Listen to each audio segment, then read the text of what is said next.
This video will cover crimes against economic and political order, as well as white-collar and corporate crime. First, let's focus on crimes against the economic order. Crimes against the economic order target property and production relations, the economic rights of citizens, legal entities, municipalities, and public entities. Economic crimes can be grouped into three categories: crimes against property, crimes in the sphere of economic activity, and crimes against the interests of service in profit-making and other organizations. Crimes against property include stealing objects of exceptional value, inflicting damage on property by deceit or breach of trust, and intentionally destroying or damaging property. Other crimes against property include theft, swindling, embezzlement, and extortion.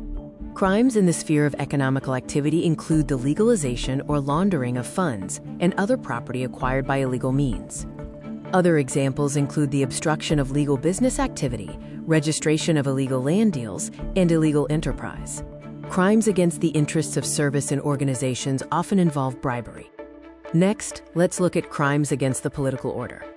A political crime involves overt acts or omission that prejudice the interests of the state, its government, or the political system.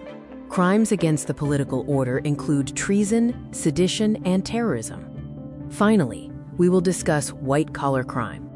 Edwin Sutherland is considered the father of white-collar crime, bringing attention to crimes committed by the rich and advocating for the development of criminal behavior theories. White-collar crime is defined as a crime committed by a person of respectability and high social status in the course of their occupation and is often underreported. Types of white-collar crimes include bank fraud and blackmail. Bribery and embezzlement are also types of white-collar crimes.